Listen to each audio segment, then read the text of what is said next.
hari benshi rero twagiye tuganira bagiye bumva ibiganiro natanze bakanyandikira bagashyira za comment bandi bagaca mu gikari bakambaza ubu ngubu bongeye kuganira nabo basubize. Hari abantu benshi batari kwemera yuko uri umudivantiste, akaba n'abandi bavuga ati nuko yahavuyemo nyine baramushutse yegera muri Babuloni none atangiye gusebya itorero ryacu rizima rizatugeza mu ijuru. Icyo kintu wagisobanura uti? Ubuhanuzi burivugaho nibwo burivuga nk'uko riri, kandi nabwo ntabwo ari ukurisebya kuko uvuze umuntu uko ari ntabamusebya. Kugira ngo mu rutonde rw'amatorero 7 abadivantiste bemera ko ari uruherekane rw'itorero rimwe rya Kristo, abadivantiste hafi ya bose binjiye mu itorero bashaka gusobanukirwa ubwo bwibone babufite hehe. Babufite mu Byahishwe 14:12. Baravuga ngo aho niho kwihangana kwabera kuri, bitondera amategeko y'Imana bakagira kwizera mu kwa Yesu. Ubwo niyo suruse y'ubwibone bwabo.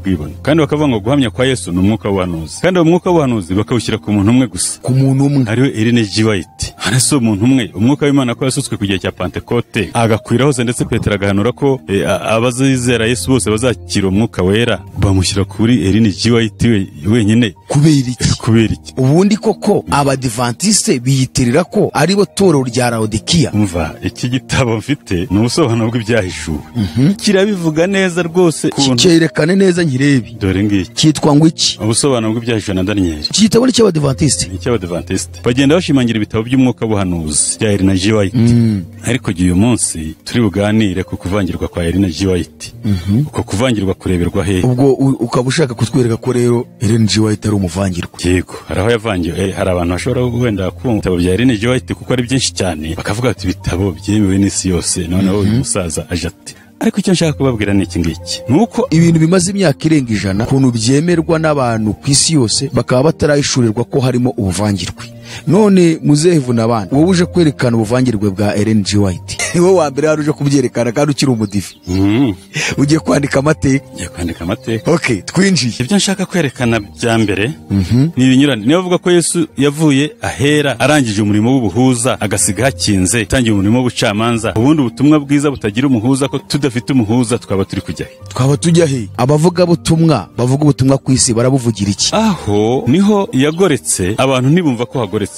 Bakomeza kuhagenda uko bw'icyubahiro bamwubaha, bumva yuko bari kugenda mu butumwa bwiza. Sibyo barabihamya neza kuko Yesu yinjiye mu bucamanza by'ubuhuza ntabigihari.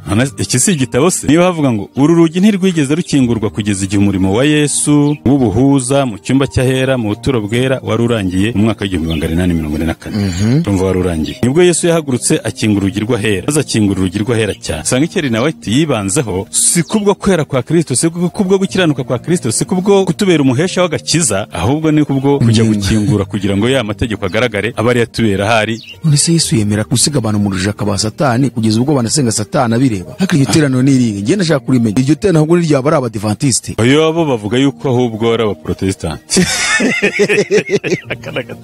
Iki gitabo ni inyandiko z'ibanze.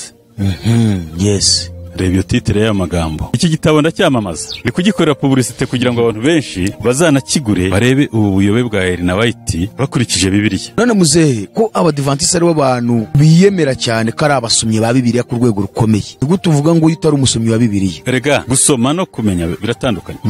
Babuze gusenga ngo Imana ibahishurire, ahubwo barasoma Bibiliya babera nk'ishyamba bahabiramo. None se bakayisoma kandi bagendera ku murongo w'ibitabo bya Ellen G. White. Yego. Impamvu nabasezeye uyisome nawe uzi gusoma, bumve abantu bumve impamvu nasezeye.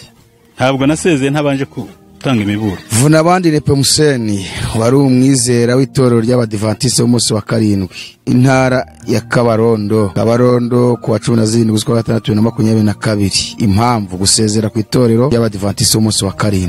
Bwana muyobozi w'itorero ry'abadivantiste b'umunsi wa 7 rya Kabarondo, maze kubona ubusobanuro bw'umwuka wera bunsobanurira iby'ibitabo by'umwuka w'ubuhanuzi byanditswe n'itorero ry'abadivantiste b'umunsi wa 7, naguze kabisoma ngasanga ubusobanuro buvuguruzanya ubwabyo ndetse ntibihuze nuko Bibiliya itwigisha. Icyo gitabo narakibashyikirije ngo mumfashe gusuzuma niba ibyo nanditse mwambonera ubundi busobanuro bwa kivuguruza. Bw'iyo mpamvu yo kutansubiza no kumva ko ntanyuzwe no gukomeza kwigishwa no kwigisha ibidahuye nuko nizera, bisema kubandikira mbasaba ngo munkure mu gitabo mwanyanditsemo nk'umwizera mufite mu itorero ry'Abadiventiste umunsi wa karindwi, kuko imyizerere yanjye itagihuje n'ibyo nigiye muri iryo torero. Mbaye mbasezeyeho, amahoro y'Imana akomeze kubana namwe. Yari Vunabandi Nepe Hussein. Niyihe nama wagira Abadiventiste? Inama nagira Abadiventiste nuko bakizera Bibiliya, bakizera Yesu Kristo waducunguye, bakizera imbaraga y'Umwuka Wera ihindura umutima, ariko bakareka kwizera Madamu White n'inyandiko ze.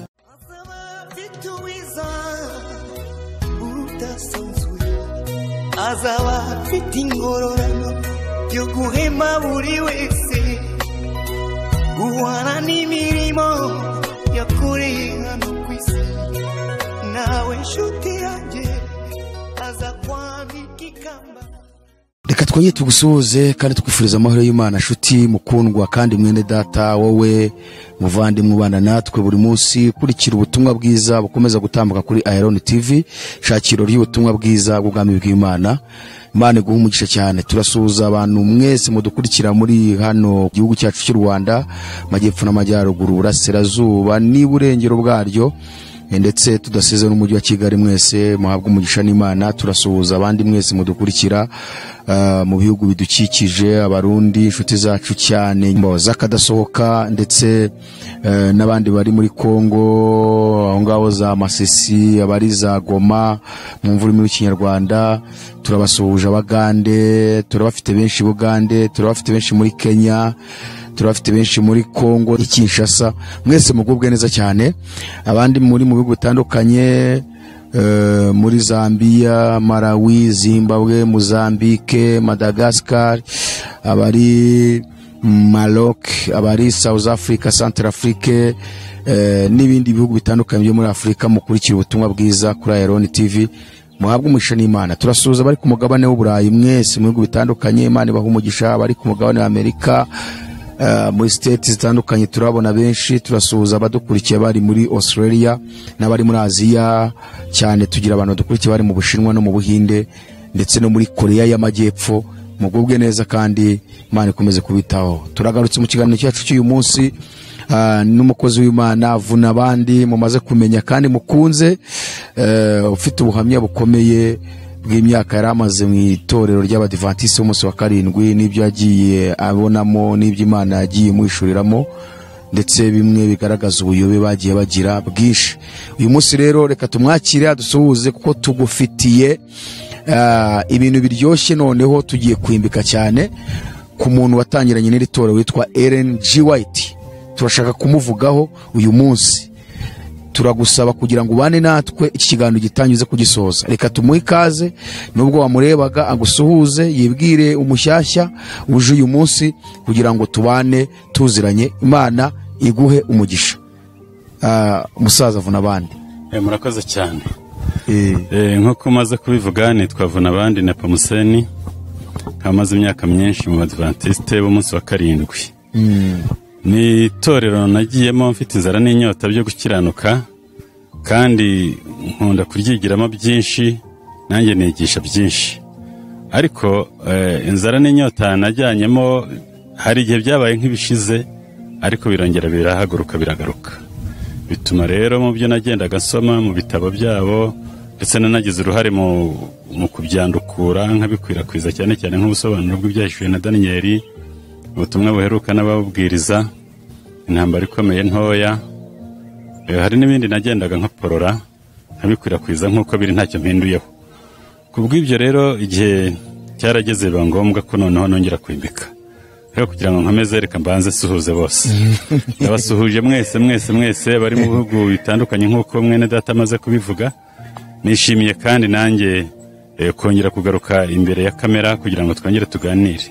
Hari benshi bagiye bumva ubutumwa nagiye mvuga, n'igitabo nanditse kibaza ngo ese koko Philadelphia yacyuye igihe. Ikindi gifite n'ubu abazagishaka nzakibagezaho, haba mu buryo bwa internet cyangwa se mu buryo bwo kugisoma, bakagisoma mu mpapuro nk'uko kiri. Ubwo rero amazina yanjye ni Vunabandi Nepe Hussein, ndi umunyarwanda, umudiventiste umaze imyaka myinshi mu Adventiste umunsi wa karindwi. nimero zanjye ni 07 65 35 65 07 hari benshi rero twagiye tuganira bagiye bumva ibiganiro natanze bakanyandikira bagashyira za komenti bandi bagaca mu gikari bakambaza ubu ngubu bongeye kuganira nabo mbasubize ariko mbere yuko dutangira reka tubanze dusenga Imana. Data rero mu ijuru turagushimye kubw'ineza n'urukundo warutugirira izina ryawe rihimbazwe waturemye ku ishusho yadushyira ku isi y'abazima uraturinda ubonye ducunguza amaraso y'umwana wa Yesu Kristo wohereje mu isi abyarwa n'umugore akorana n'abana b'abantu hari umuziranenge igihe gikwiriye gisohoye wemera ko bambwa ku musaraba kugira ngo abe igitambo cy'abanyabyaha bose bazamwizera ni ukuri Data turabigushimiye turi imbere yawe kugira ngo tuvuge ubwiza bwawe tuvuge urukundo rwawe tuvuge gukomera kwawe tuvuge Data ugira neza uburyo wadukunze turagusaba kugira ngo umwuka wera wandikije ijambo ryawe abane natwe kandi abarutuma turisobanukirwa dufashe kandi uturinde kandi dukomeze kandi ukomeze icano n'izindi zose zamamaza ubutumwa bwawe mu mahanga yose ku isi yose ukomeze kudufasha no kuturinda tubisaba mu izina rya Yesu amen. Tukiri aho ngaho mbere ko twinjira kuri kusaganyamatsiko yacu uyu munsi hari abantu benshi batari kwemera yuko uri umudivantiste hakaba n'abandi bavuga ati ni uko yahavuyemo nyine baramushutse yigira muri Babuloni none atangiye gusebya itorero ryacu rizima rizatugeza mu ijuru. Icyo kintu wagisobanura uti? Bene Data ntabwo nasebye itorero ahubwo ubuhanuzi burivugaho nibwo burivuga nk'uko riri kandi nabwo ntabwo ari ukurisebya kuko uvuze umuntu uko ari ntabamusebeje. Ngira ngo mu rutonde rw'amatorero 7 Abadivantiste bemera ko ari uruherekana rw'itorero rimwe rya Kristo uhereye kuri Efeso ukageza kuri Laodikiya reka nyavuga ko akurikirana Efeso, Simuruna, Perugamo, Tuatira, Sardo, Philadelphia, Laodikiya. Abadivantiste hafi ya bose binjiye mu itorero bashaka kuri bashaka gusobanukirwa n'amateka bazi ko turi mu itorero rya 7 ariryo ryitwa Laodikiya. Laodikiya rero bisobanura ngo guca urubanza kandi bigasobanura akazuyazi ribwirwa ngo uwita amen. Ayo ni amagambo ari mu Byahishuwa igice cya 3 uhereye ku murongo 13 ugakomeza aravuga ngo wandikira marayika w'itorero ry'i Laodikiya uti uwita amen umugabo w'ukiranuka w'ukuri inkomoko y'iby'Imana yaremye aravuga aya magambo ati nzi imirimo yawe yuko udakonje kandi ntubire nukuri kuko uri akazuyazi udakonje kandi ntubire ngiye kukuruka kuko uvuga uti ndi umukire ndatunze ndatunganiwe ntacyo nkennye utazi ko uri umutindi wo kubabarirwa ndetse uri umukene n'impumyi ndetse wambaye ubusa turenda kugira inama ngureho imyenda yera kugira ngo ambare isoni z'ubwambure bwa zitagaragara ngureho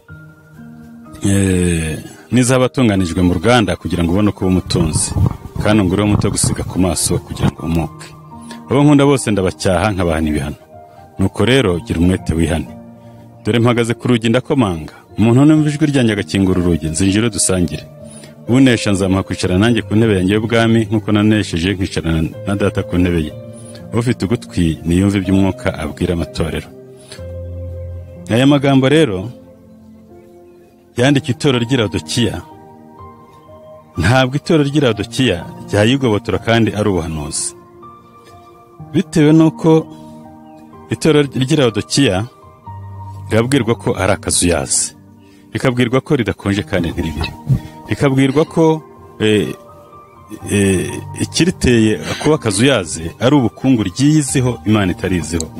Mu yandi magambo ni ubwibone kuko uvuga uti ndi umukire ndatunze ndatunganiwe ntacyo nkennye.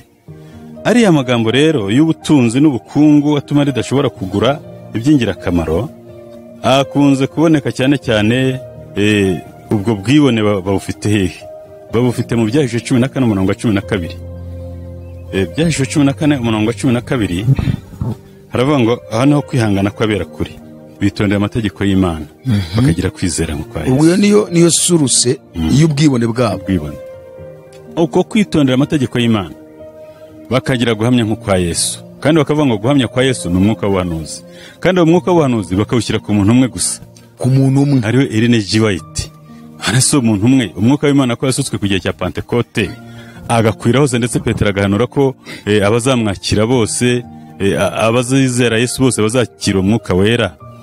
Bamushyira kuri Ellen G. White wenyine. Kubera iki? Kumva ko ari uzahagara itorero.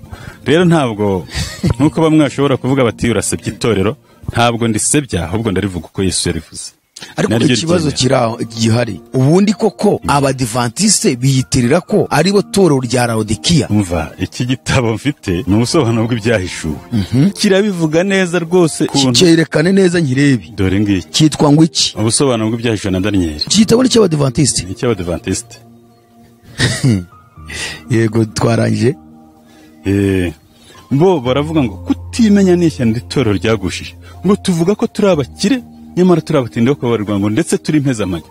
Ngo kakajambo ngo utazi ngo ugasome kandi ugaceho umurongo, ngo kutimenya n'ishyano iri torero ryagushije. Urumva rero nabo ubwabo barabyiyemerera. None se niba ko bavuga ko ari abasomyi cyane, bacukumbura cyane, kuki biyitirira itorero rya Laodikiya kandi itorero rya Laodikiya rivugwaho amagambo aremereye yerekeza ku kurimbuka? Ahubwo ongera ko bavuga ko nta rindi torero Imana izahagurutsa. Nta rindi ngo niryo. Ngo niryo niryo rya karindwi, nta rya munani ririho. Nyamara hari ikintu bagenda birengagiza ubutumwa bw'abamarayika batatu. Ariko nabwo si ukubwirengagiza kundi, ahubwo avuga ko ubwo butumwa bw'abamarayika batatu ari bo babuvuze. Ariko ntabwo ariko biri. Kuko ubutumwa bw'abamarayika batatu mu itangiriro nako mu byahishuwe igice cya mbere umurongo 19 na 20 havuga iby'uko Yesu yahishuye iby'inyenyeri indwi yarafashe mu kuboko kw'iburyo. Ko ari ibitereko by'amatabaza, ko ari amatorero. Inyenyeri indwi yarafashe mu kuboko kw'iburyo ko ari abamarayika bayo matorero. N'ibitereko by'amatabaza ari ayo matorero. Ubwo rero bikongera kugaragara ko yageze ku itorero rya Laodikiya, bigaragara noneho ko ari hanze. Uhagaze ku rugi, ngo dore mpagaze ku rugi ndakomanga. Kandi nta komanga ari mu nzu, umuntu akomanga ari hanze. Wakwibaza rero uburyo yasohotse akaba ari hanze, noneho kandi akaba ari gukomanga ngo wumve ijwi akingura urugi, kandi ukibaza ukuntu nta rindi torero noneho rindi rivugwa rizasohoka. Byose byashoboka bite? Abo bamarayika batatu bavuga ntabwo ubutumwa bwabo ari bo babubwirije, ahubwo bufite ubundi buryo, bufite ubundi buyobozi. Imana izahagurutsa ubwo butumwa bwamamare, butume abantu bose babwirwa ubutumwa, butume abantu basohoka muri Babuloni, butume abantu basanganira Yesu bari mu itorero rimwe yatoranije. Ubushize mu kiganiro cy'ubushize twakoze ikiganiro kirebana n'amategeko n'isabato, aho watwerekaga yuko isabato nta hantu ihure n'agakiza. Hari komantere nabonye kirimo no kurebwa cyane ikiganiro, kandi nabonye abantu benshi barandika bagushimira, kandi abenshi ni abadivantiste bavuga ko bari kugenda bamenya umucyo. Ariko harimo umuntu umwe wanditse arandika aravuga ngo ni nkubaze, ngo mubaze niba yemera abagorozi b'abadivantiste. Abagorozi b'abadivantiste ndabazi, ariko simbemera. Kubera icyo utabemera? Impamvu ntabemera nuko ibyo bashaka gushyira ku murongo n'ubundi ni iby'abadivantiste. Nta kintu na gito bongeraho, nta n'icyo bahakana mu cy'abadivantiste. Ahubwo bagenda bemera iby'abadivantiste bagombaga kwemera bakabidohokaho, kandi ibyo bashaka kwemera n'ubundi nibwo bukungu Yesu abashinja. Kuko kuvuga uti umukire ndatunze ndatunganiwe, bagenda bashimangira ibitabo by'umwuka buhanuzi bya Ellen G. White. Ariko uyu munsi turi buganire ku kuvangirwa kwa Ellen G. White. Uko kuvangirwa kureberwa hehe? Kureberwa muri Bibiliya no kubwo yivugiye. Kuko uyu muntu avuze ibinyuranye n'ibyanditswe muri Bibiliya, kuba ari ukuvangirwa. Ubwo ukaba ushaka kutwereka ko rero Ellen G. White ari umuvangirwa? Yego, hari aho yavangiwe. Erega ubundi hari abantu bashobora wenda kuba bazi ibitabo bya Ellen G. White kuko ari byinshi cyane, bakavuga ati ibitabo byemewe n'isi yose, noneho uyu musaza aje ati. Ariko icyo nshaka kubabwira ni iki ngiki, nuko amazi ashobora kuba yuzuye ikirahure, habwamo uruvuzo cyangwa se agasimba, ntabwo wayamira uyareba gutyo. Ni waba ukiyanyweye, ugomba kugakuramo. Niko rero n'ijambo ry'Imana kugira ngo ryivange si ukurihakana, ahubwo ni kurigoreka. Kandi iyo ugoretse ikintu, uretse kuba ukirebesheje murongo utari uwacyo, ariko kiba ari cya kindi. Ni ukuvuga ngo ijambo ry'Imana avuga ni rya rindi, ariko hari aho rigoreka. Iby'Imana yavuze akabisobanura mu buryo butari bwo, kandi ababyumva bakabyakira bakabisamira hejuru nk'aho ariko yabivuze. uyu munsi tugiye kwinjira rero kuri ubwo buvangirwe bwa Ellen G. White. Se no kuvangirwa no kuyoba kubera iki?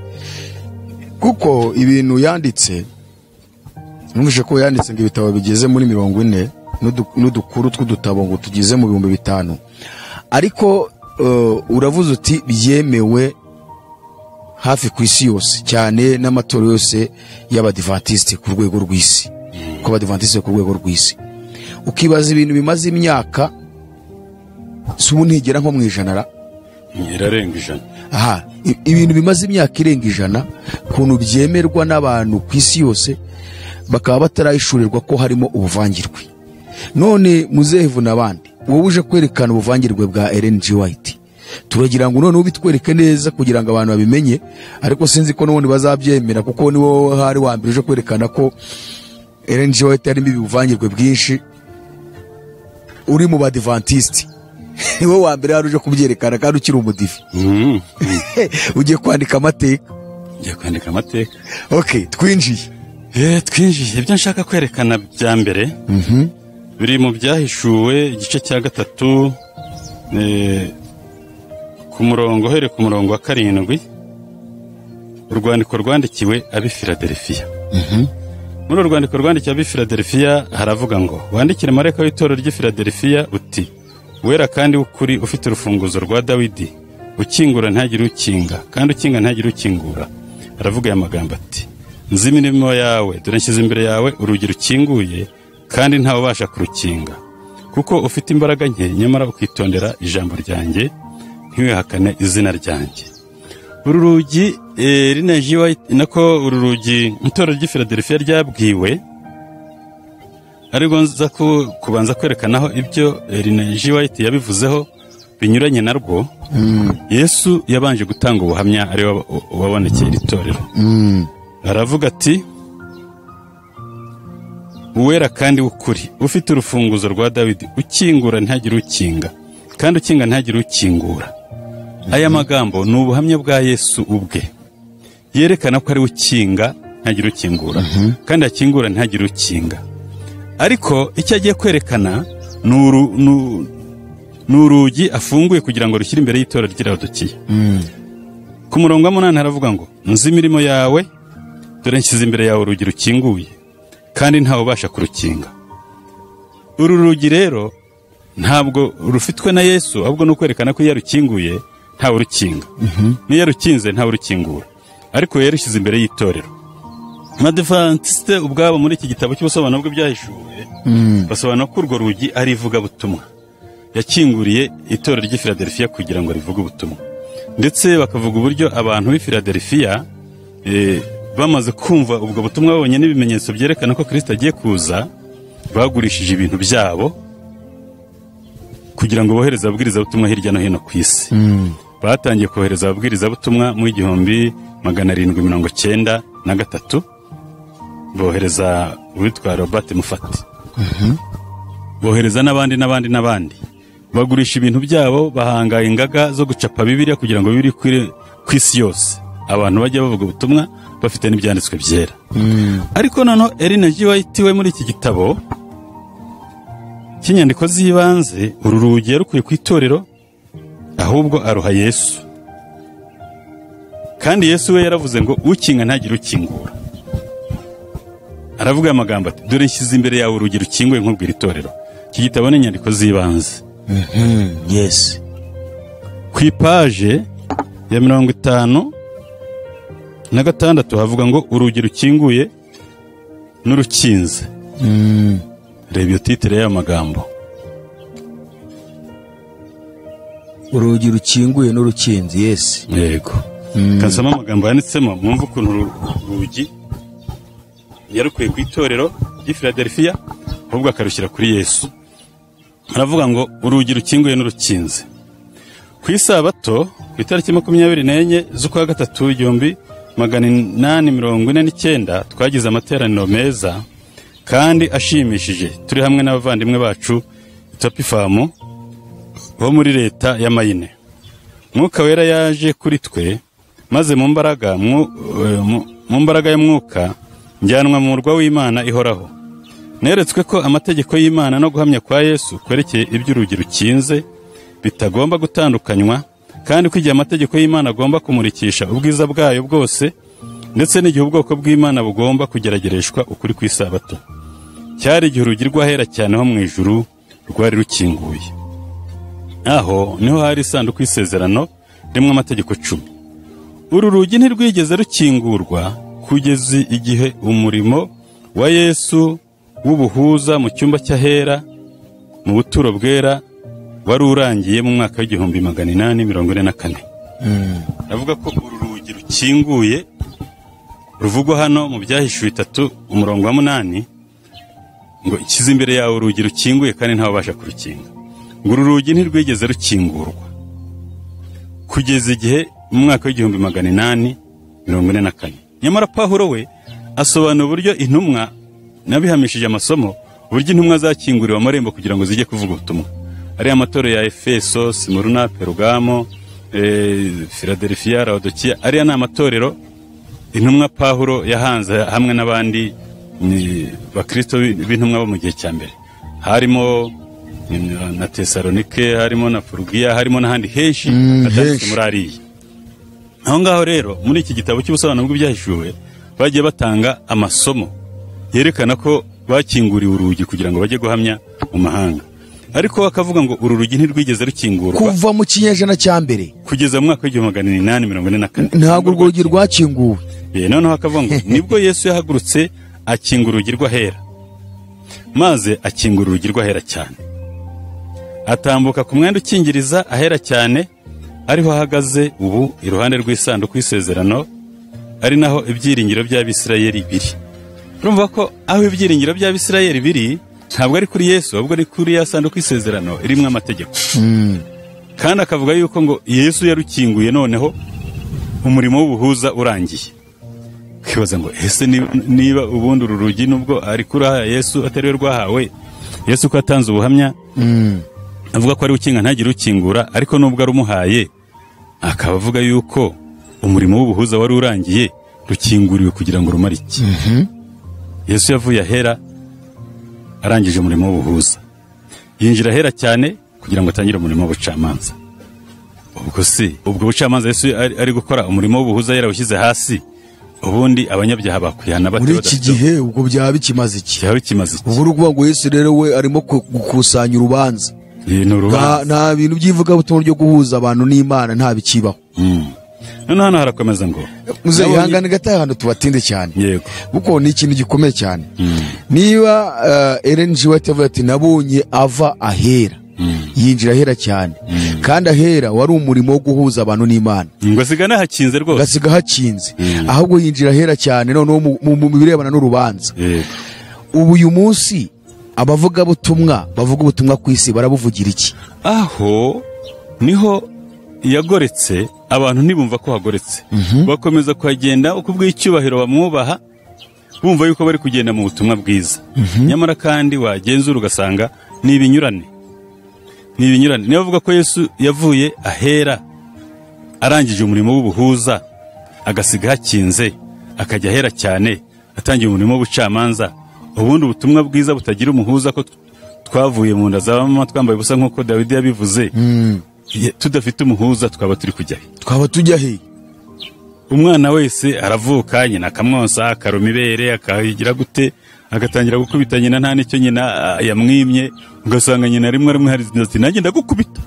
Ijambo umunyarwanda cyangwa se umuntu wese amenya w'umubyeyi ni ukubwira umwana ngo ndagukubita, kandi amubwira ko ari amukubita mwitura amakosa ari gukora. Ni ukuvuga ngo turuvuka turi abanyabyaha, hatabonetse umuhuza. Ese akaba yaravuye ahera akinze, nta muhuza ugihari, ubwo twaba turi kujya he? Sibyo barabihamya neza kuko Yesu yinjiye mu bucamanza by'ubuhuza nta bigihari. Iki si igitabo se? Niba havuga ngo uru rugi ntirwigeze rukingurwa kugeza igihe umurimo wa Yesu w'ubuhuza mu cyumba cy'ahera mu buturo bwera wari urangiye mu mwaka w'1844. Urumva wari urangiye. Nibwo Yesu yahagurutse akingura urugi rw'ahera, maze akingura urugi rw'ahera cyane, atambuka ku mwenda ukingiriza ahera cyane, ariho ahagaze ubu iruhande rw'isanduku y'isezerano, ari naho ibyiringiro by'Abisirayeli biri.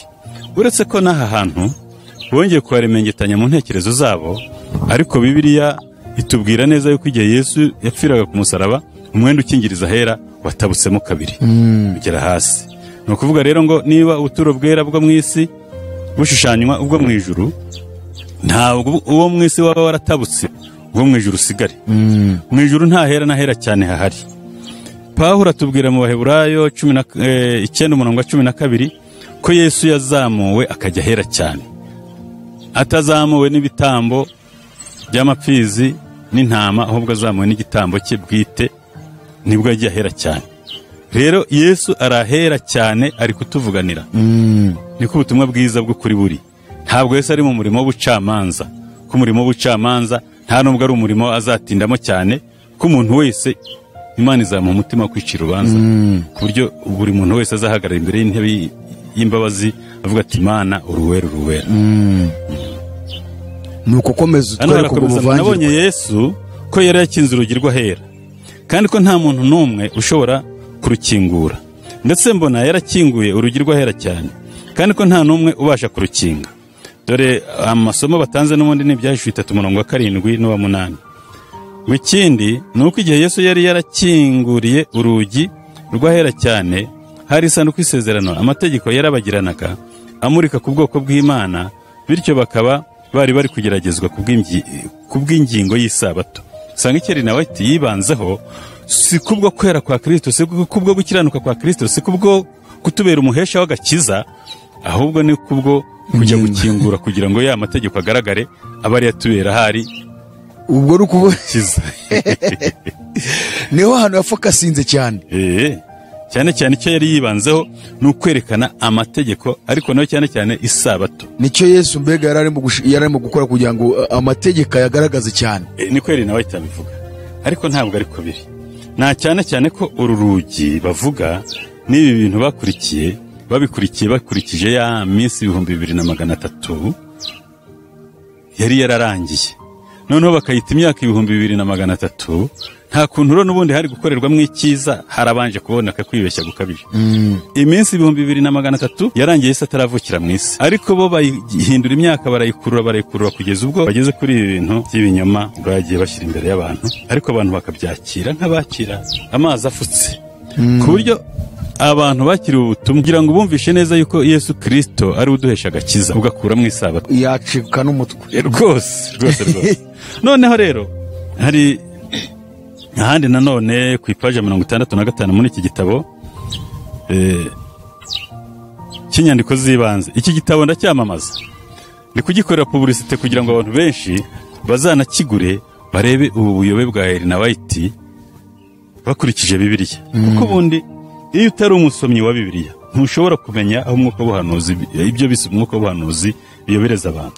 None muzehe, ko abadivantisi ari bo bantu biyemera cyane ko ari abasomyi ba Bibiliya ku rwego rukomeye, ni gute uvuga ngo iyo utari umusomyi wa Bibiliya?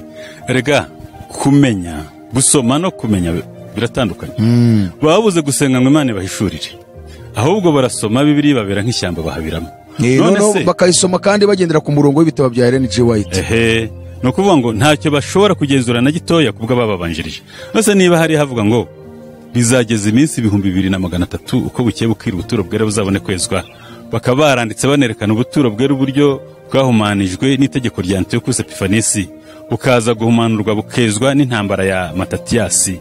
Ibyo ko biri mu gitabo cyabo, bakomeza bate kuvuga ko ari imyaka 2300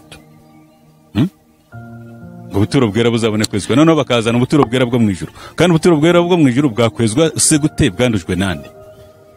Imana ari kubanguza ubuturo bwera bwo mu ijuru kandi ntawabwanduje. Satani yaramwirukanye kera, hagombaga kwezwa hezwa icyanduye. Ubuturo bwo mu isi bwandujwe n'ubutegetsi bwa Antiochus Epiphanes wo mu Giriki, ugeranywa na rya hembe ryashamitse ya mahembe ane ya sekurume y'ihene ivugwa muri Daniel igice cya 8, ngo ku ihembe ryayo rimwe hashamitseho agahembe gato karakura ibihembe rinini, ngo ririkuza ryireshya n'umugabo w'ingabo, rimukora igitambo gihoraho, inyenyeri zimwe bijugunya hasi, ibyera byinshi bijugunya hasi birasiribanga.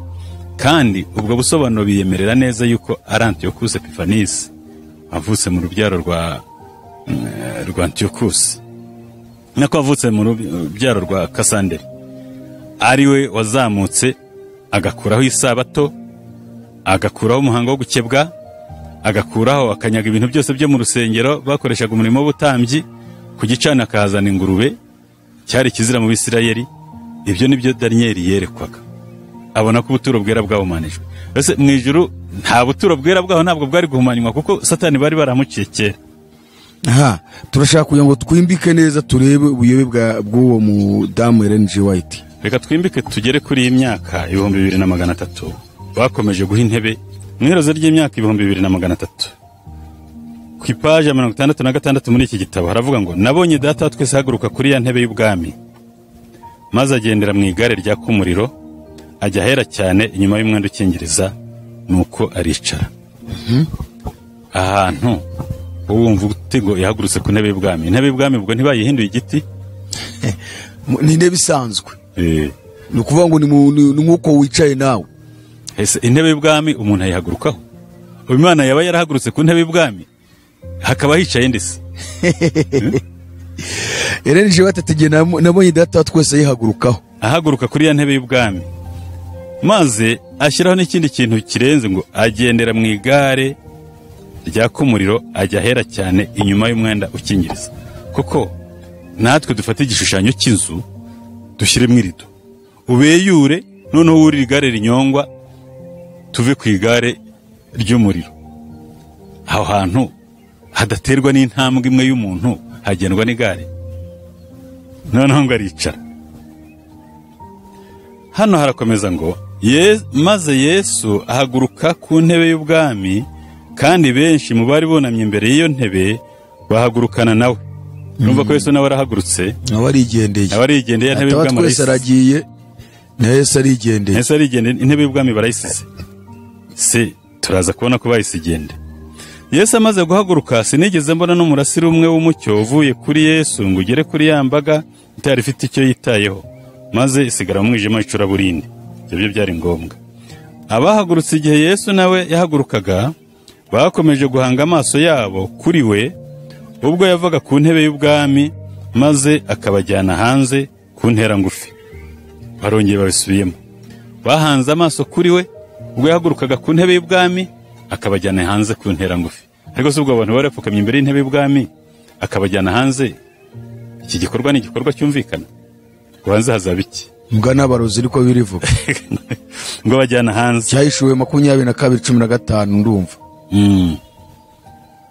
Noneho urakomeza avuga ngo abahagurutse igihe Yesu nawe yahagurukaga bakomeje guhanga amaso yabo kuri we ubwo yavaga kuri ya ntebe y'ubwami, maze abajyana hanze ku ntera ngufi. Bahageze Yesu yazamuye ukuboko kwe kw'iburyo, maze twumva ijwi rye ryiza rivuga riti, "Pereza hano ngiye kwa data guhabwa ubwami." Aho hantu ndumva Yesu hansoba rero. Ni ibintu bitatu numvisemo binyobeye. Imana data twese ihagurutse ku ntebe. Ubwo intebe twabonye ari intebe isanzwe. Nabiri budusobanurire niba ari intebe isanzwe n'Imana ifite intebe isanzwe. Intebe y'ubwami se bayicaraho ko ari umwanya w'icyubahiro. Kabiri, tubona Yesu nawe arahagurutse. Hamwe n'iteraniro ry'abantu benshi. Ararisohokana rijyana hanze. Hanze ya ntebe. Agezeyo amanika ukuboko hejuru avuga ijwi rirenga, ati nimutegereze aha ngaha. Noneho kandi abajyanye hanze bagiye kwase guhabwa ubwami. Ubundi yarishiye ku ntebe y'ubwami atarahabwa ubwami. Rwose biranditse hano, mutegereze hano ngiye kwa data guhabwa ubwami. Ntimwanduze imyambaro yanyu, kandi mu kanya gato nzagaruka mvuye mu bukwe, maze mbajyane iwanjye. Ubukwe buheze, kandi ubukwe ari itorero nawe. Ubukwe ni itorero. None ararisize. Noneho se arisize hameze gute? Hanze. Umutegereze hano. Noneho abaye n'inshingano idashoboka ngo ntimwanduze imyenda yanyu. Ariko se umesha imyenda kuri iki gihe cy'impeshyi, ukayena ikanzu ukagenda ikamara iminsi 2-3. Iyo myenda wazayambara utongeye kuyimesa. None se abantu abasize hanze kandi barapfukamye imbere y'intebe y'imbabazi, abashyize hanze ngo ntimwanduze imyenda yanyu. Noneho kandi hajemo n'irindi jambo ngo mu kanya gato. Abadivantiste ne bakunze gusobanura ubuhanuzi bavuga yuko umunsi umwe ugereranya n'umwaka. Niba umunsi umwe ugereranya n'umwaka, akanya gato ko kari munsi y'igice cy'isaha. Kuko ari ubuhanuzi twize bivuga ngo mu ijuru haba ituza ry'igice cy'isaha, igice cy'isaha nacyo twari twakibariye iminsi sinibuka ariko twasanze igice cy'umwaka igice cy'isaha hari ahantu byaje bavuga ngo mu ijuru habituza igice cy'isaha cya 8 ngira ngo ni cya ibimenyetso bimena igice cya 8 ku murongo wa mbere n'uwa kabiri. Mu busobanuro bw'ibyahishuwe berekanye ko ari iminsi 15 kuko ukubye nyine ko umunsi ugira amasaha 24 ukaza kugabanya iminsi 360 ukawugabanya ukaza kugera ku gice cy'isaha babona iminsi ivukamo iyo ariyo. None hano ngo yaravuze ngo mu kanya gato nzagaruka mbajyane. Iyo baze ako kanya gato usanga guhera icyo gihe yagendaga hashize imyaka 178.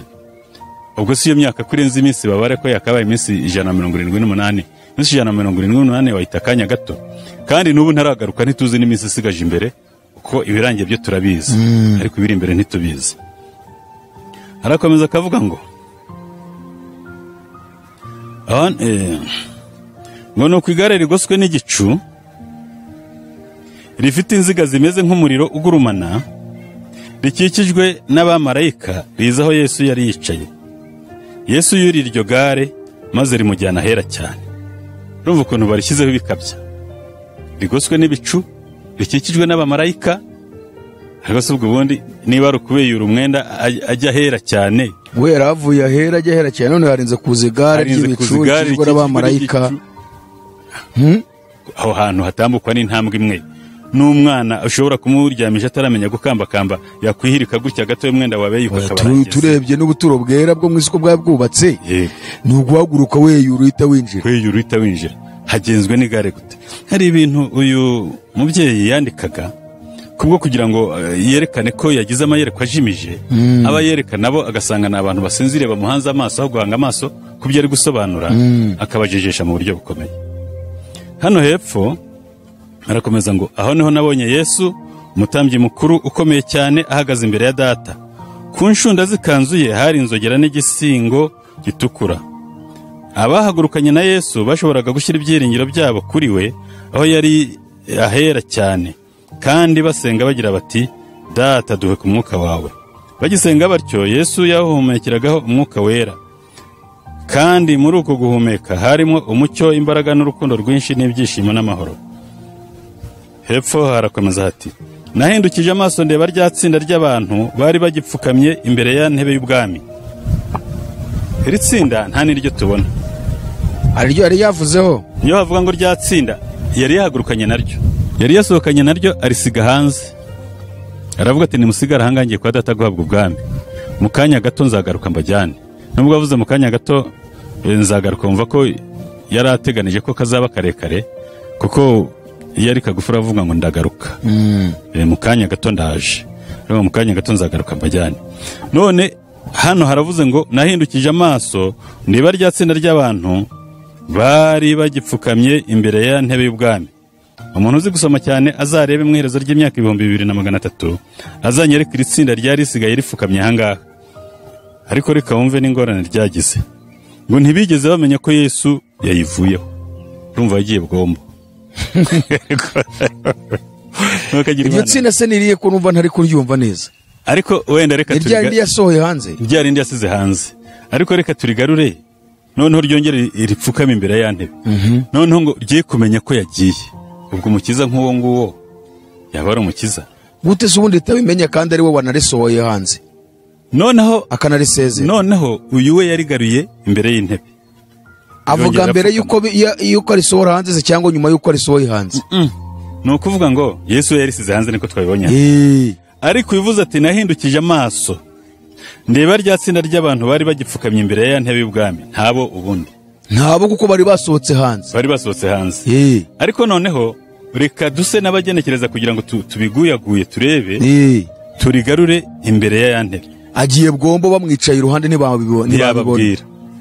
Ubu uje wanjye kwenda nkagufungura cyangwa se ngufungura ariko ngasiga wicaye muri saro nkagenda singaruke. Ni wowe wabukosheje cyangwa ni wowe? Ese ibyo Yesu yabikora? Ngo ntibigeze bamenya ko Yesu yayivuyeho iyo ntebe y'ubwami nyine. Satani yaraje agira iruhande rwa ya ntebe maze agerageza gukomeza gukora umurimo nk'uw'Imana. ibaze kweri. Hirya havuga ngo ukinga ntagire ukingura. None Satani yanyuze he? Ahubwo ngiye ubwo biranantangaza. Satani yanyuze umva haravuga ngo ukinga ntagire ukingura, yakingura ntagire ukinga. None rwa rugi n'ubundi yari yahaye rya torero barumuhaye ko Yesu yakinze, yasohotse ahera arahakinga. Kandi niho intebe y'ubwami yari isigaye. Nabari barimo abasohora hanze. Ariko noneho babagaruyemo. None abagaruyemo. Hano babagaruyemo nubwo tutazi inzira banyuzemo bagaruka. Ariko Satani yinje yate ko Yesu yavuga ati ukingura ntagire ukinga. Hano rugi yari yarukinze. Yego. None Satani yinje yate kugira ngo ajye kwicara kuri iyo ntebe y'ubwami. Bazakubwira ngo Satani ni umwuka. Umva jewe namamaje iki gitabo. Bagisome sije bacyanditse, sije baba bakigurira ariko barebe amakosa no gucyama kwa Ellen G. White bashyigikiye. Ikibazo mfite bazakubwira ngo Satani ni umwuka niyo mpamvu yinjiyemo. None se umwuka unanira Imana? Niba mwisi twuzura umwuka tukasenga tukirukana Satani, abadayimoni bakava mu muntu wari warahetamye, wari warabaye ikidebiri, umuntu agakira, ubwenge bukagaruka. Noneho yananiye Imana ku buryo Yesu yajya kugenda agasiga mukigirana. Zevu nabandi ibyo ngibyo uri kuvuga abadivantiste ntibabyemera byo kwirukana abadayimoni bagahunga n'ibiki. Ibyo ntibabyemera. Ariko wenda nibareka kubyemera kuri twebwe abantu. Kuri Yesu nawe. Umvaje narumiwe. Uzi ikibazo ngize aha? Ikibazo ngize ni ukuntu Yesu afata iteraniro ry'abantu akarisiga kandi aricyo cyamuzanye mu isi ko bapfira, akagenda bwomba bihishe, akemera Satani kuza kwicara ku ntebe ye y'icyubahiro yari yicayeho ngo iby'iryo teraniro. Umva ngo ibyo yabakoreye. Satani yaraje agira iruhande rwa ya ntebe, maze agerageza gukomeza gukora umurimo nk'uw'Imana. Yesu abireba. Si wowe wahabasize se? Ngo niwe wahabasize. Ariko mva iri teraniro rifite akaga. Nawe wanditse iki gitabo ntukabekere Yesu ntiyakora ibyo bintu bimeze gutyo. Habyo yakora. Namwe abasomye ibi ngibi mugenda muvuga ngo Rinawete yavuze ibi, afite ibyo yavuze ariko afite naho yabagobekeye kugira ngo mukomeze mu mwemere. Bakomeze bajye kurimbuka. Ariko se ubundi yajya kuba ibi bitabara umwuka w'ubuhanuzi, Imana yari kuvuga ngo kuvuga utinda umukire ndatunze ndatunganiwe. None se ubwo bukire yarabushimye. Yavuze ko ubwo bukire yabugaye cyane. Yabugaye. Ngo utazi kuri umutindi wo kubarirwa ndetse wambaye ubusa. Ibereka ahubwo n'ubukire aho bashobora kubukura. Kwambara ubusa niki? Nukwiringira ibintu bitari byo. Ukamara imyaka ubyiringiye, ukarinda usaza ubyiringiye ngo ibintu n'ukuri. Ngo Yesu ngo yavuye ngo ahera, ngo ajya ahera cyane, umwenda utabukamo kabiri warabisomye muri Bibiliya. Ukongera ngo kandi ngo aho ngo yagiye nyuma y'imyaka 2300 ntayivugwa muri Bibiliya, havugwa iminsi. Nagiye mbaha ingero z'ukuntu iminsi ivugwa muri Bibiliya 40 ari myinshi cyane kandi yose igasobanurwa nk'iminsi, ariko byaza hano ngo ni imyaka. Ibyo byose rero ni ubutumwa bw'ikinyoma. Harakomeza ngo nabonye babandi bubura amaso bareba kuri ya ntebe ya cyami barasenga. Ubwo disi bari basenga Satani, bari bakiringiye ko Yesu agihari. None se Yesu yemera gusiga abantu mu ruja kaba Satani kugeza ubwo banasenga Satani abireba? Ariko iryo teraniro nirihe? Ngiye ndashaka kurimenya. Iryo teraniro ahubwo ni ryaba ari abadivantiste? Oyo abo bavuga yuko ahubwo ari abaprotestanti.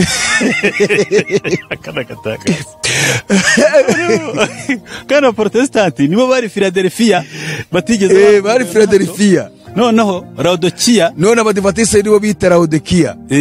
Nibo bita Laodikia kandi bakiyemerera ubwo buyobe.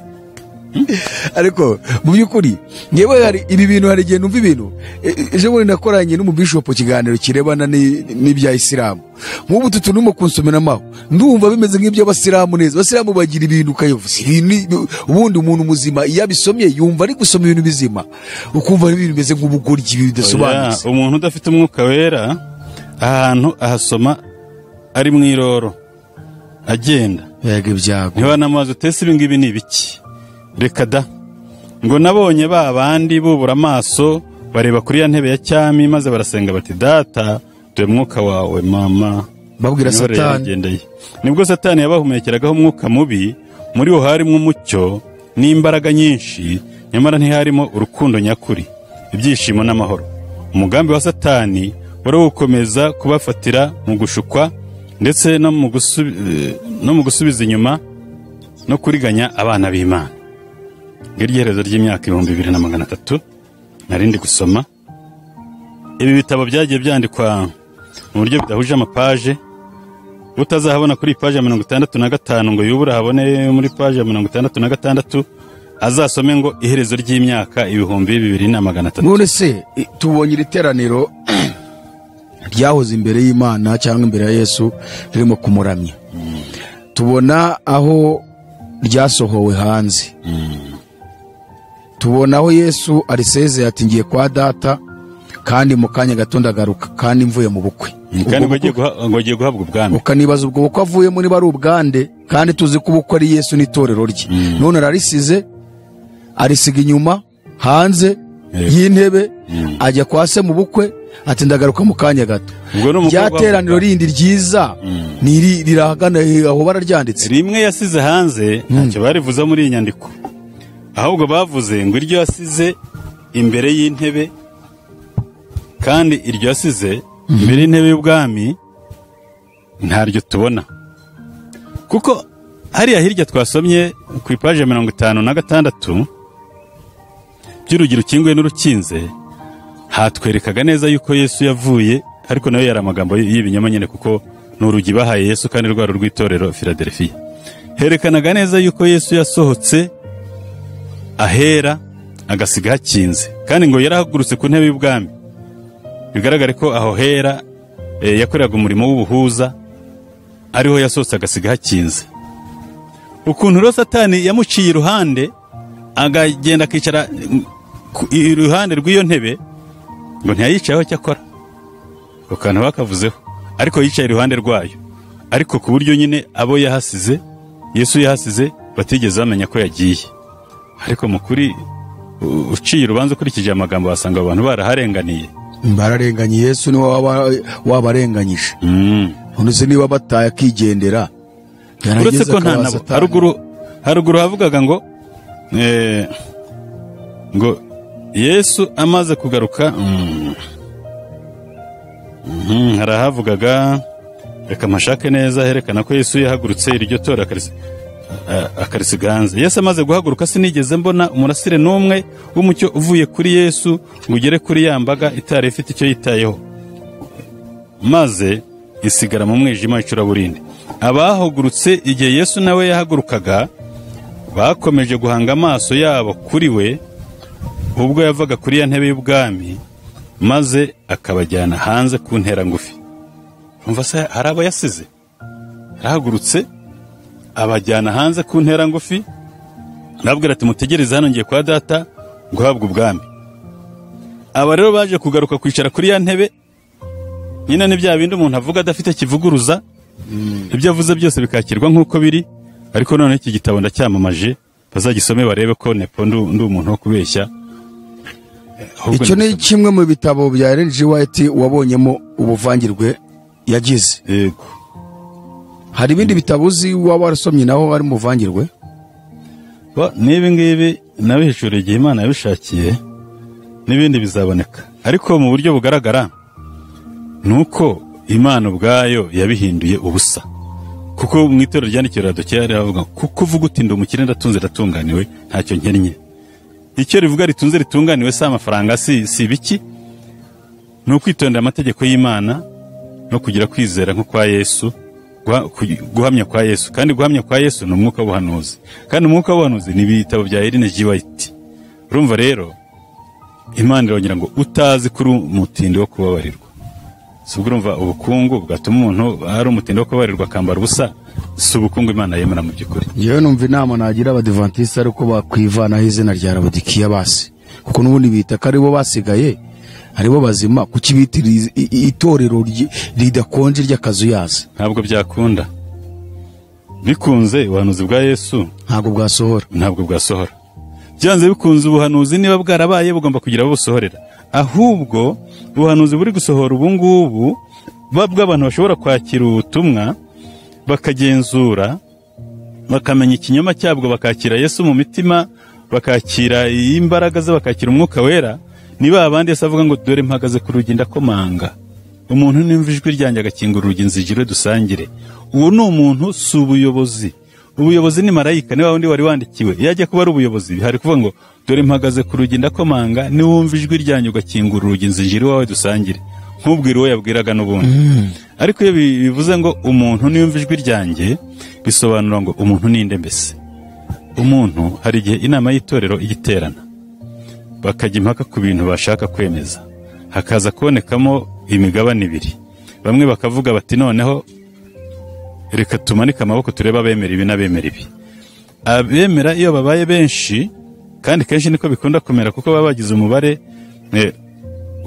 utari igiharwa, niba ari abantu 8 cyangwa 10 cyangwa 12, pasiteri aba ari uwa gatatu, nako ari uri buhandiro wa mu bubare igiharwa. Tuvuge niba ari 10, pasiteri ni wa 11, niba ari 14, pasiteri ni wa 15. Urumva rero bigenze gutyo umubare munini urimo uruhande pasiteri we gukana iyo ntego mwari mwihaye. Niyo ntego y'inama, bavuga bati inama yemeje ibi. Ariko hari abantu ku giti cyabo babihakanye, ibyo ntitwabyitane, twagwa tuvuga n'ibi ngibi. Gusa abo bantu nibemera tuzagendana, niba batemera kandi ibyo birabareba, ariko inama z'itorero zemeje ibi.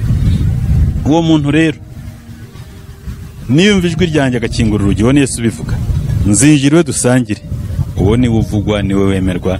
Nawe mwene data wumva ubutumwa ugasoma ukabona ko harimo uku kuvangirwa, ukabona ko bavuze ubutumwa butari bwo, ugasubira ku isoko ugasanga Yesu akakwambika umwambaro w'imbabazi wo gukiranuka.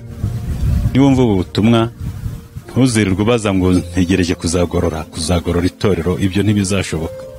None muzevu n'abandi, ikibazo ngizanga nk'ubu butumwa ubu urimo urabutambutsa kandi uvuga ko ukiri umudivantiste, ubu ngubu urakinjira mu rusengero rwabo ukicaramo? Ntabwo nkiri umudivantiste, n'abandikiye narabasezeye. Urabasezeye? Barababwira iti naje gusanga ubuye mufite ari bwinshi. Reba urwandiko nabandikiye, ishyira imbere hano tunarureba, ariko shyira imbere hano rwose tururebe neza abantu barubone. Urwo ni urwandiko wanditse usezera. Gane gato ndugaragaze. Ubu warabasezeye tu. Yes. Samura hejuru.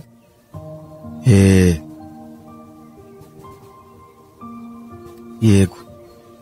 Impamvu nabasezeye uyisome nawe uzi gusoma, bumve abantu bumve impamvu nasezeye. Ntabwo nasezeye ntabanje gutanga imiburo. Vunabandi Nepomuseni wari umwizera w'itorero ry'Abadivantiste b'umunsi wa karindwi, intara ya Kabarondo ku wa 17 z'ukwa 2022. Impamvu gusezera ku itorero ry'Abadivantiste b'umunsi wa karindwi. Bwana muyobozi w'itorero ry'Abadivantiste b'umunsi wa karindwi rya Kabarondo, maze kubona ubusobanuro bw'umwuka wera bunsobanurira iby'ibitabo by'umwuka w'ubuhanuzi byanditswe n'itorero ry'Abadivantiste b'umunsi wa karindwi, naguze nkabisoma ngasanga ubusobanuro buvuguruzanya ubwabyo ndetse ntibihuze nuko Bibiliya itwigisha. Icyo gitabo narakibashyikirije ngo mumfashe gusuzuma niba ibyo nanditse mwambonera ubundi busobanuro bwakivuguruza. Mbasaba ko mwanyereka ibyo mubonamo mukwiriye kunenga, nkanarushaho kubisobanukirwa. None imyaka 2 irashize nta gisubizo mu mpaye cy'ibyo nanditse, nerekana ivuguruzanya ry'ibyo bitabo by'umwuka w'ubuhanuzi ndetse naho bidahuza na Bibiliya. Kubw'iyo mpamvu yo kutansubiza no kumva ko ntanyuzwe no gukomeza kwigishwa no kwigisha ibidahuye nuko nizera, bisemo kubandikira mbasaba ngo munkure mu gitabo mwanyanditsemo nk'umwizera mufite mu itorero ry'Abadivantiste b'umunsi wa karindwi, kuko imyizerere yanjye itagihuje n'ibyo nigiye muri iryo torero. Mbaye mbasezeyeho mu buryo bwo kubana namwe mu itorero, ariko bitambujije gukomeza kubana namwe nk'uko mbana n'abandi bose tudahuje idini ndetse n'abantu bose muri rusange. Amahoro y'Imana akomeze kubana namwe. Yari Vunabandi Nepomuseni, sinyatire. Niko burya warabasezeye bigeze aha ngaha? Narabasezeye, nta mpamvu zo gukomeza. None se naranditse ndategereza ko nasubizwa, reka da. Ntawigeze ngo tubiganireho mu buryo nashaka ko tuganira. Rimwe na rimwe iyo nigishaga iby'umwuka nk'amaterano ya mu gitondo, wasangaga umupasitori ampagurukana nk'ushaka kuyobya abantu. Nayobya abantu mbavana kuri Kristo nkabajyana. Nyamara umuntu wese ushaka kumva ukuri nashaka agendere kuri Bibiliya. No ku mwuka w'ubuhanuzi utari ibi bitabo, ahubwo ku mwuka wera Imana yohereza, kandi awusabe Imana izawumuha. Kandi asome Bibiliya yumve ko hari ishurirwa yagiramo Rwose. Kuko ikibazo nabonye ku badivantiste umunsi wa karindwi nuko Bibiliya bayumvishwa n'ibitabo by'umwuka w'ubuhanuzi bwa Ellen G. White. Ntabwo yumva ko bashobora gusoma Bibiliya ngo agire ishurirwa ry'umwuka mu ishuriramo. Nicyo kibazo. Ibi bitabo byabaye rwose nk'ikiyobyabwenge, niko navuga. Umuntu arasoma aho adashoboye gusobanukirwa, niba ari mu isezerano rya kera ngo reka tujye mu gitabo ngo cy'abakurambere n'abahanuzi, cyangwa ngo reka tujye mu gitabo cy'abahanuzi n'abami. Niba ari mu isezerano rishya ngo reka tujye ngo mu gitabo cy'ibyakozwe n'intumwa, ngo reka tujye ngo mu wifuzwa ibihe byose. Nyamara kandi Bibiliya ubwayo harimo amagambo avuga yuko ntawe uzongera ku buhanuzi bw'iki gitabo. Singiye kuvuga ngo wakongeraho ngo ibi n'ibi, ariko ababisomye basomye Bibiliya barabizi. Bibiliya ni umucyo wihagije ugasobanurwa n'umwuka wera, kugira ngo umuntu abashe gusobanukirwa. Uhawe umwuka wera arasobanukirwa rwose atagombye kujya muri Bibiliya by'umwuka w'abantu. Aho rero niho abantu bajya bakayoba, niho bayoberejwe, aho bakomeje kureba ngo basobanukirwe neza no gushaka Yesu. Ubwo baravuga ngo Yesu yavuye ku ntebe y'imbabazi ngo agiye mu bucamanza, baranabiririmba ngo zatangiriwe mu masinzire zizaza no mu bariho.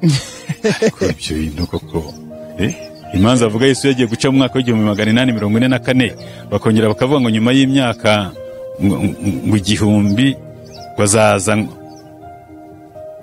azaza azura abantu ngo abajyane mu ijuru myaka igihumbi, ngo bagiye kumufasha guca imanza. Ubwo nizamunaniye icyo gihe narangiza abone kuza kuzura abandi basigaye, abandi bose bazahita bapfa, iyo myaka bazayimara nta buzima. Zigashira neza mu Rwanda, za Gacaca zarashize. Iyo Mana bwo yabifite ubwenge bumwe. Ubu muri iyi minsi ari mu guca imanza, hari n'igihe nanone kandi abo bazajya mu ijuru bajya kumufasha guca imanza, kandi bacira imanza bapfuye bose batanariho. Noneho kandi akavuga Yesu urubanza rwaramunaniye ahubwo ngo nibamara kuzuka, hari mu ntambara ikomeye ntoya, haravuga ngo mu gisa n'ipica ya sinema, ngo abantu bazahagarara, ngo umuntu wese arebe ibyo yakoraga akiri mu isi yicira urubanza. Ubwo izo haje urundi rubanza. Umuntu Yesu acira urubanza 1944 aca imanza ziramunaniye, ahamagaye itorero umuzuko wa mbere, arabajyanye mu myaka igihumbi, bagiye kumufasha guca imanza, nabo barabenaniwe. Harukurikiyeho noneho ko buri wese namara kuzuka azicira iki urubanza. Ubwo se kare kose abantu barayoba bakatuyobya, tukabyemera tukabyikiriza. Ariko nshima Imana ko yitanze umwuka wera, umuntu agahumuka asobanukirwa neza n'ibyo bagendaga bamuyobya n'ibyo atitayeho, kuko hari igihe umuntu aba mu butumwa bwiza ari nko mwiroro. Hari igihe uba mwiroro umuntu akakubwira inkuru ukayumvisha amatwi ariko udafata ku mutima, yigenda ukaza kuvuga ko harya uri muvuga ibiki. Bikameze nk'uko wenda umuntu yakubwira nawe uri kwandika message muri telefone, aravuga amatwi akumva ariko ntibyiyandika kuri memoire yawe. None mu gusoza ikiganiro utweretse bumwe mu buyobe bw'uyu mugore Ellen G. White mu bitabo yanditse, kandi abadivantiste bagenderaho bemera nk'ukuri, ku buryo nabo badashobora kwikora ubushakashatsi. Nk'iyi message utanze n'izindi message wagiye utanga, niyihe nama wagira abadivantiste? Inama nagira abadivantiste nuko bakizera Bibiliya, bakizera Yesu Kristo waducunguye, bakizera imbaraga y'umwuka wera ihindura umutima, ariko bakareka kwizera Madame White n'inyandiko ze. Ariko abantu basa n'abasuzugura bakaturika ngo bizera nyina wa Yesu, kandi we yanabyaye Yesu, bo bakizera ahubwo uwo Madame White. Ariko ikintu kintangaza n'ukuntu William Mirera ahubwo ubutumwa yabutangije yabushidikanyaho akisubiriraho yavuye mu itorero yari yarahagurukiyemo. Nawe se yasubiyeyo? Yasubiye mu Methodist. Madame White? Oya, William Mirera. Ahubwo Madame White abusamira hejuru ati mukomerezaho. Abwubakaho n'abandi babwubakaho. Kandi waritangije yigendeye. Niyo sabato bayimuzanyeho arabyanga. Nukuvanga abantu rero bave mu buyobe. Rwose cy'ingenzi mbona nuko abantu bava mu buyobe. Yesu niyo nzira n'ukuri n'ubugingo, yaravuze ati ntawe ujya kwa data ntamujyanye. Hari abantu bamwe bambona bakibwira cyangwa se banyumva bakibwira ko naguye ngo kuko navuye mu Adventiste. Niko bavuga Kristo. Ndi uwa Kristo. Ntabwo ndi uw'idini runaka. None mu gusoza nk'umuntu nkawe umaze igihe kingana gitya mu itorero ry'Abadventiste b'umunsi wa karindwi, ukaba waravumbuye ubuyobe bafite bushingiye ku bitabo byanditswe na Ellen G. White, ni iyihe nama wagira abantu bose bari mu madini atandukanye? Inama nagira abantu bose bari mu madini atandukanye niyo gusoma Bibiliya no gusaba Umwuka Wera. Kuko iyo umuntu asomye Bibiliya akizera Yesu Kristo ari we nzira n'ukuri n'ubugingo, agasaba Umwuka Wera, Imana ikamusukira Umwuka Wera, arasobanukirwa rwose, akagenda mu ntambwe zose za Gikristo ayobowe n'Umwuka Wera, kuko n'ubundi niwe mufasha Yesu yasize avuze ko azamutwohereza kandi yaramwohereje. Okay, noneho mwadusengera kuko ndibwira ko namba mwamaze kuzitanga. Reka dusenga Imana. Data wera mu ijuru, turagushimye kubw'ineza n'urukundo warutugirira, izina ryawe rihimbazwe. Wabanye natwe kandi ntiwaduhishe ukuri kw'inzira yawe bwoherezaga Yesu Kristo umwana wawe, ukemera ko aba igitambo gitambirwa ibyaha, kandi umaze kumuzuruka mushyira iburyo bwawe, kohereza Umwuka Wera kugira ngo tumenyeshe ko yageze iwawe. Umwuka Wera araza akangura intumwa n'abandi bose bumvise ubwo butumwa, kandi dufite isezerano ry'uko Umwuka Wera azagera hose kubizera. Turasabye rero kugira ngo duhe kwizera, duhe umubatizo w'Umwuka Wera buri munsi, kugira ngo tubashe kumenya no gusobanukirwa ukuri kw'ijambo ryawe.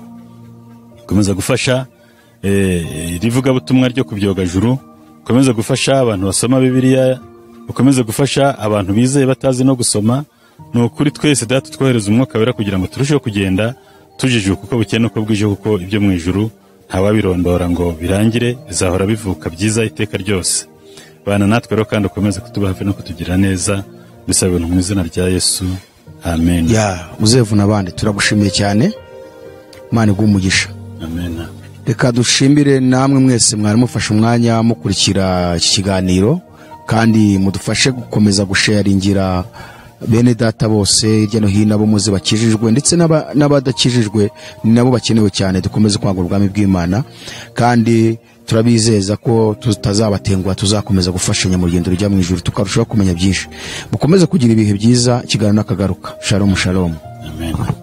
Azatujyana muri amazu meza yaduteguriye, nitugerayo tuzahora turiri, zaba kumwe na Eliya, zaba kumwe na Abrahamu.